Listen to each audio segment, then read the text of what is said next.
문재인 정권의 검찰 대학살 인사가 수사를 방해하기 위한 흉계였음이 확인되고 있습니다.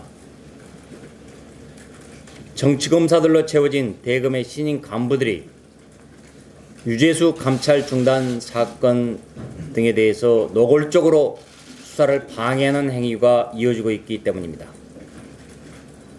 추미애 법무부 장관의 최측근 심재철 대검 반부패부장은 법원도 죄질이 나쁘다고 한 조국 씨에 대해서 혐의가 없다고 했습니다.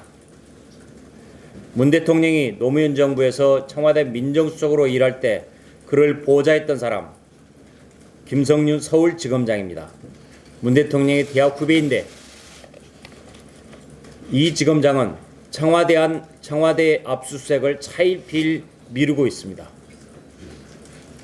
조국과 친분이 두터운 걸로 알려진 신 부장은 대검 연구관들에게는 조국 전 장관에 대해 무혐의 보고서를 써오라고 지시했다고 합니다. 문재인 정권의 검찰 대학살이 정권 범죄 은폐용이고 수사 방해용이었음이 확인된 것입니다. 우리 한국당은 심재철 부장의 권력농단에 대해 특검을 추진할 것입니다. 이성윤 서울중앙지검장은 검찰 수사는 절제돼야 한다고 말했습니다. 그 말이 곧 정권 범죄는 수사하지 말라는 뜻이라는 것을 이제 국민들이 모두 알게 됐습니다. 이런 이성윤 중앙지검장과 심재철 대검 반부패부장은 즉각 사퇴해야 합니다. 그런 가운데 법무부는 오늘 오후 검찰 인사위원회를 열어 검찰 중간 간부를 교체한다고 합니다.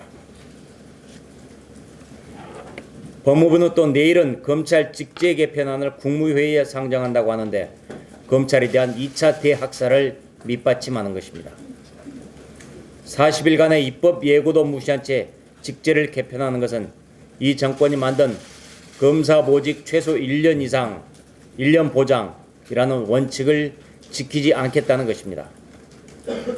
윤석열 검찰총장은 추미애 법무부 장관에게 대검 중간 간부들이 전원 잔류 의사를 밝혔다 하며 중간 간부 인사를 반대했다고 합니다.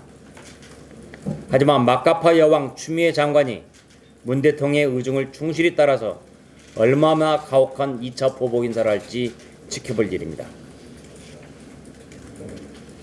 이 같은 검난에 대해 역대 대한변협 회장 5명과 검찰 고위 간부 출신 변호사 130명이 법치 유린 중단을 촉구하는 성명을 발표한 것도 민심 위반의 목소리입니다.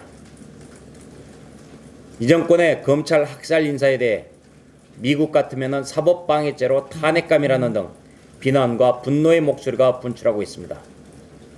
형법 개정안도 제출할 것입니다.